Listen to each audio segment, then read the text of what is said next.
Donc voilà, on commence. Alors, c'est quoi la différence entre une explication que tu vas trouver dans Wikipédia et mon explication? En fait, sur Wikipédia, c'est vraiment pas fait pour que tu comprennes. Surtout les trucs des éclipses, tout ça. Alors que moi, ce que je t'explique, si t'as pas compris, si t'as vraiment pas compris, c'est que tu es totalement stupide. Parce que c'est ça la différence entre Wikipédia et moi. C'est que quand je t'explique quelque chose, c'est tellement simple que vraiment, si t'as pas compris, t'es le dernier de tous les nuls, de l'univers. Donc on va commencer une base très simple, mais si tu la comprends pas, si tu l'as pas compris, t'es obligé de comprendre. C'est pas possible que tu comprennes pas ce que je vais te montrer, c'est trop simple.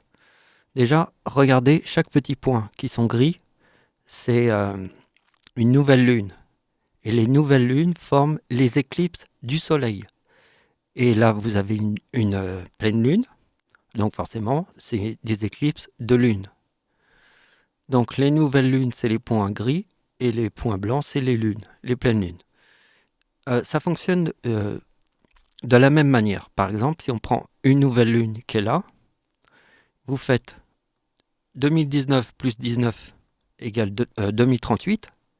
Donc, par exemple, si on prend ce petit point gris qui est là, vous voyez, je fais la date 2038 ici, direct, hop, vous voyez. Donc là, c'est le 30 août, vous voyez, je reviens en 2019, 30 août aussi. À chaque fois, ça saute avec la pub, là. Vous voyez, 30 août ici. Si par exemple, je prends celui-là, là, c'est le 28 septembre, je reviens en 2038.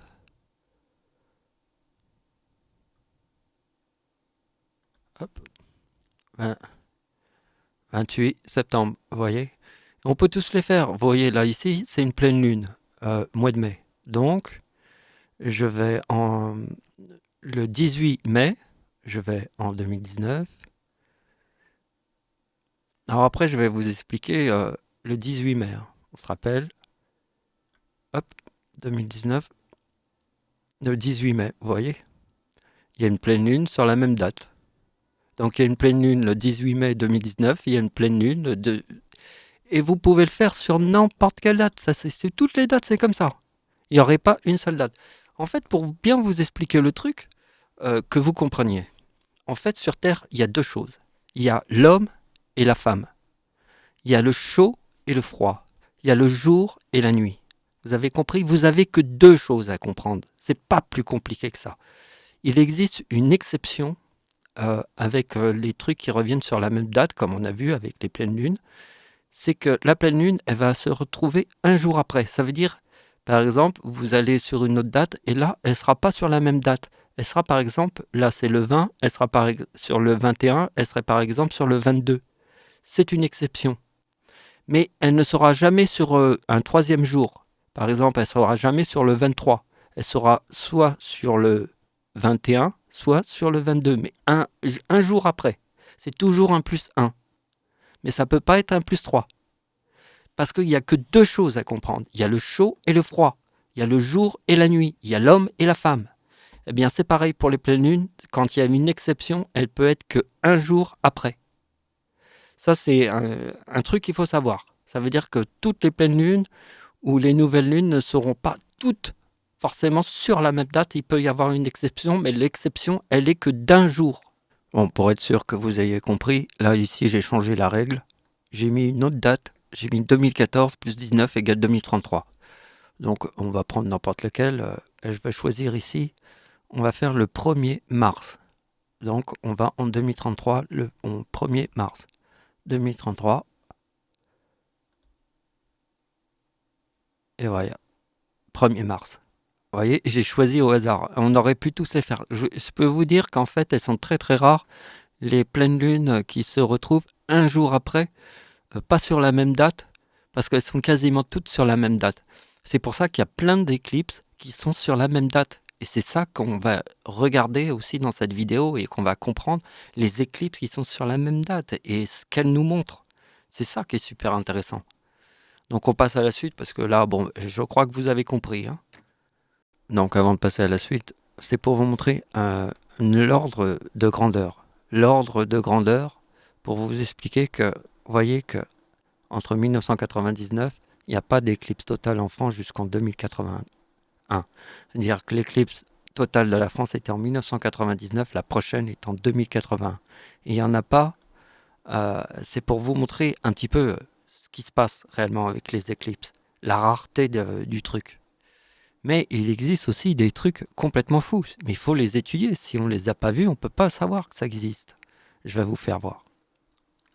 Donc pour la Chine, l'éclipse la plus importante, et même c'est la plus importante du siècle, hein, parce que même si on regarde les autres dates, elle n'est pas aussi importante que celui de 2009.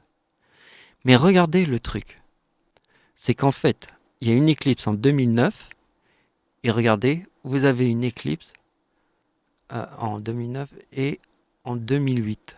Alors là, je fais n'importe quoi. Vous voyez, 2009 et 2008, deux éclipses solaires. Une éclipse solaire, mais ça c'est complètement fou, une éclipse solaire en 2008 et une éclipse solaire en 2009.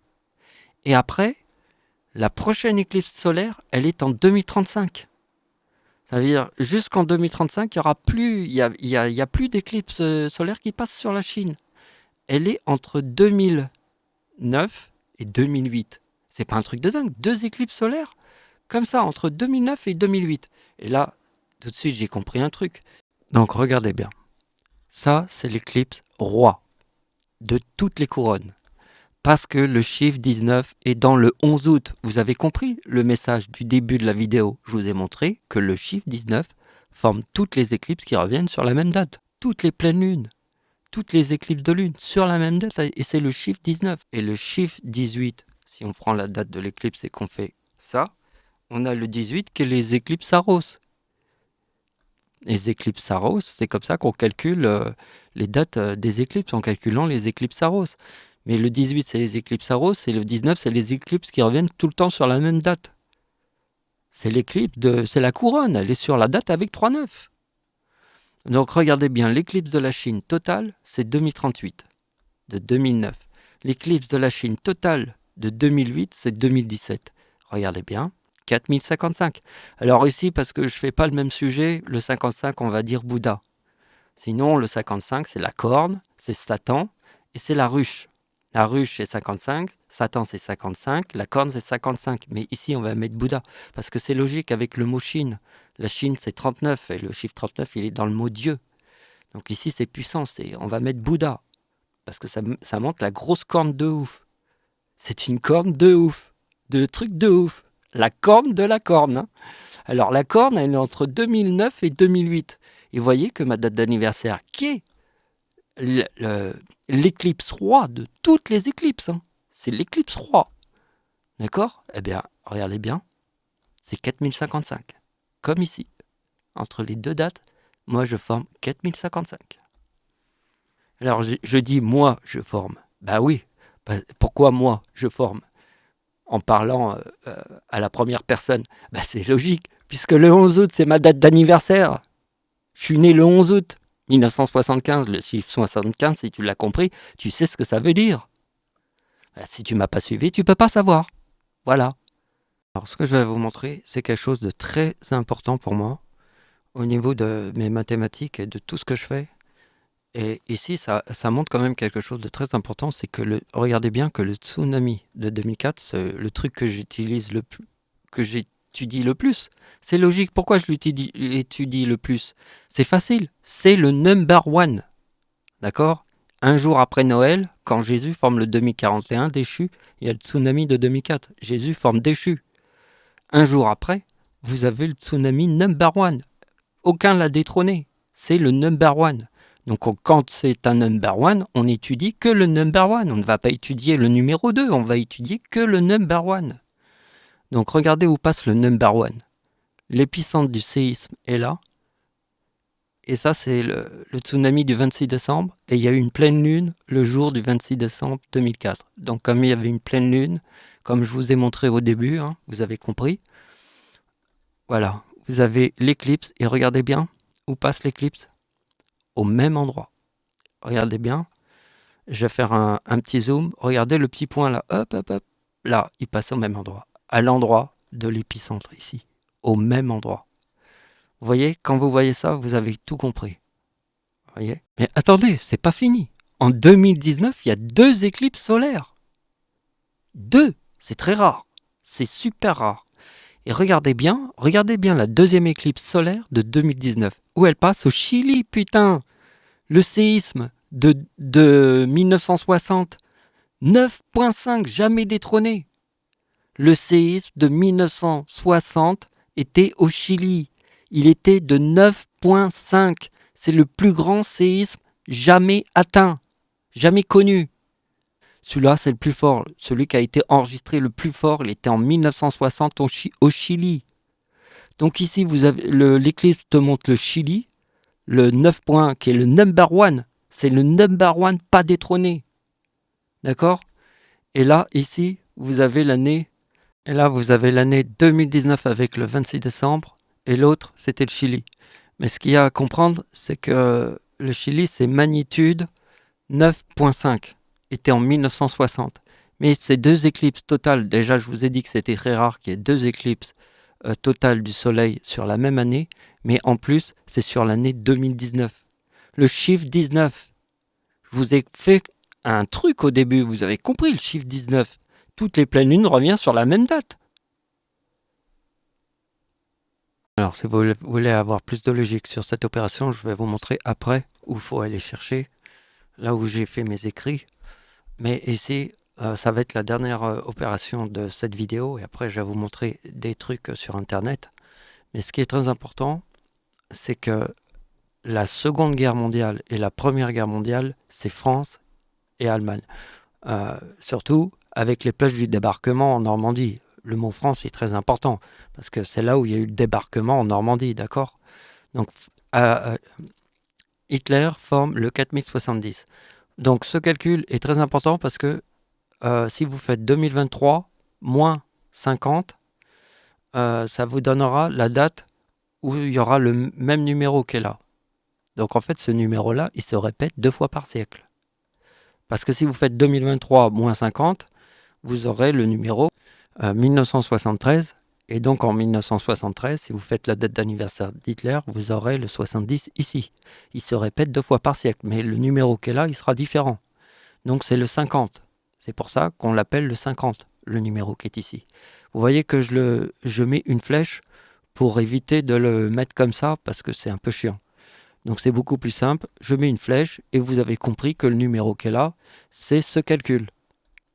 D'accord ? Donc vous voyez que ma date d'anniversaire, je forme le mot France en 2028. D'accord ?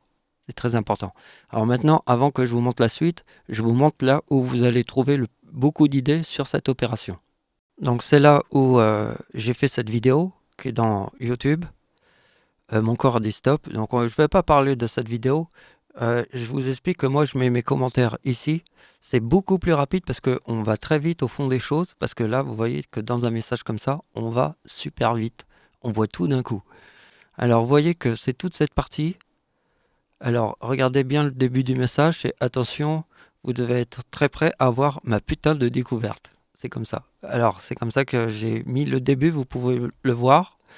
Et ça va à peu près jusque là. Là ici on parle de ce que je vais vous montrer là dans cette vidéo.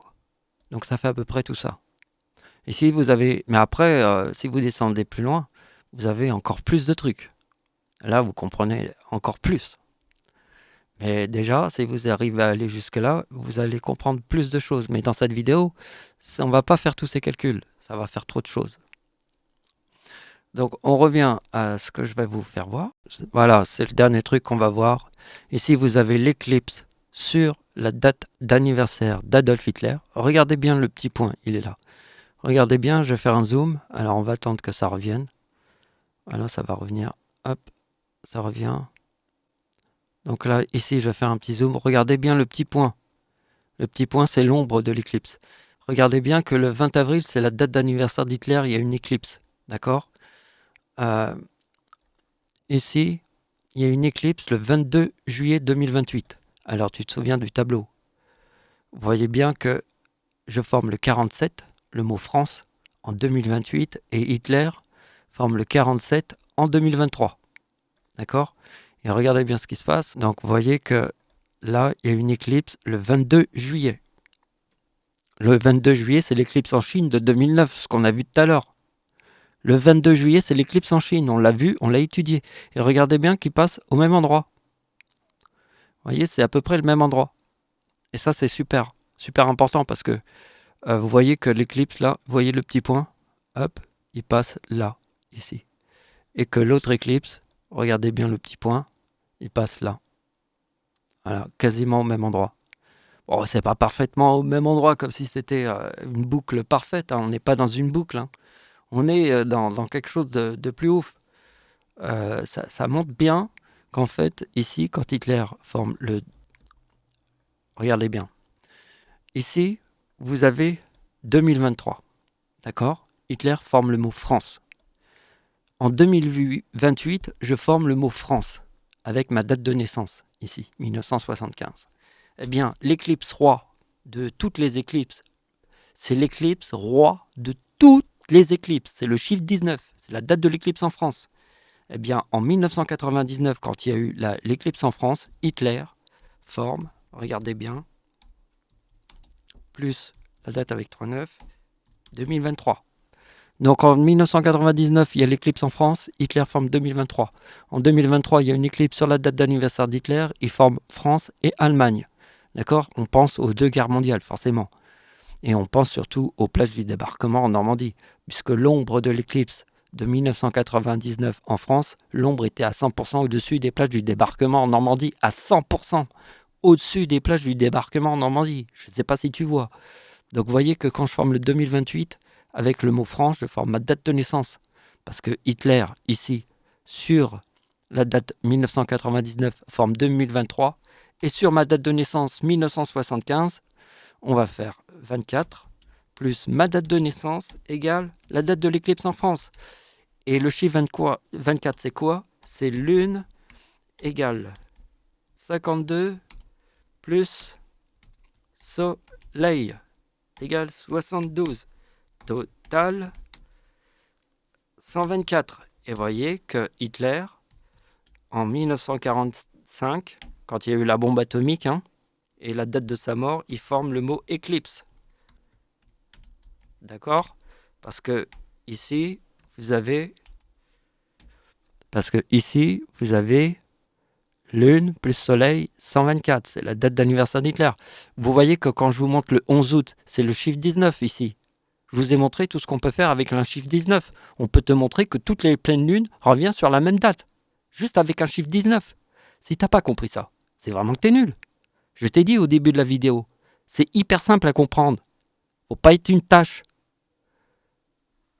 Voilà, c'est la fin de la vidéo. Merci de m'avoir suivi. Au revoir.